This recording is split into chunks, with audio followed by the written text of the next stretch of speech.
کہانی شروع ہوتی ہے ایک پرانے چلے مگر خاموش محل جیسے گھر سے، جس کی دیواریں وقت کی چیخوں سے لبریز تھی اور چھتیں صدیوں پرانی راز چھپائے بیٹھی تھی۔ اس گھر میں ایک بھوتنی قید تھی، نہ خونخوار نہ ظالم، بس تنہا تھی۔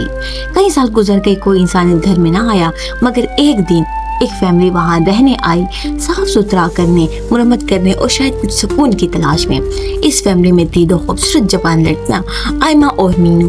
آئمہ وہ جو سادہ سی دل کی نرم اور ہمیشہ مسکرانے والی تھی، جبکہ مینو ایک خاموش، سخت مزاج اور تھوڑی ضدی سی لڑکی جسے یہ گھر ایک کام نہ بھاتا۔ اور اسی دوران ان کی پھپھو آئی اور جاتے جاتے آئمہ کو ایک خوبصورت سا نگینے والا ہار تحفے میں دے گئے۔ آئمہ بہت خوش ہوئی، مگر وہ ہار مینو نے سنبھال کر رکھ لیا، اور جب سب نے صفائی شروع کی تو مینو الگ کمرے میں جا بیٹھی۔ کچھ سے لبکتی آوازیں اور دیواروں پر دھول، سب کچھ اسے ناپسند تھا۔ اس گھر کی دیواروں میں کوئی جاگا۔ کئی سال بعد پہلی بار کسی کو محبت محسوس ہوئی تھی، وہ تھی بھوتنی۔ اسے آئمہ کی نرمی، دل کی صفائی اور خوش اخلاقی پسند آئی۔ دل میں ایک خیال آیا، یہ لڑکی مجھے شاید آزاد کر سکتی ہے۔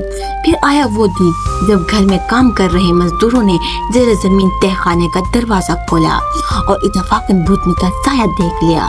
شور مچ گیا، بھوت ہے، کوئی سایہ ہے، بھاگو یہاں سے، چھت ہل رہی ہے۔ سب لوگ بھاگنے لگے، صرف ایک لڑکی مینو کمرے میں تنہا بیٹھی رہی۔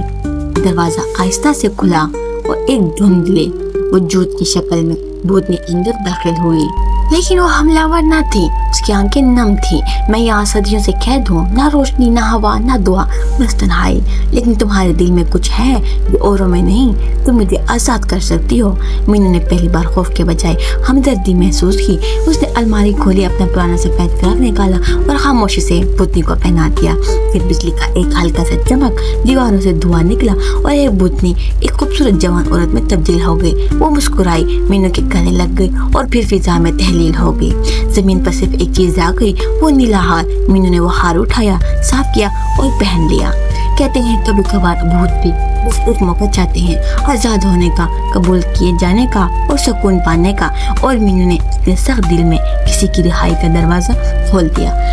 مینو کے ساتھ رہیے، لائک کریں، سبسکرائب کریں اور کمنٹ میں ضرور بتائیں آپ کو یہ کہانی کیسی لگی۔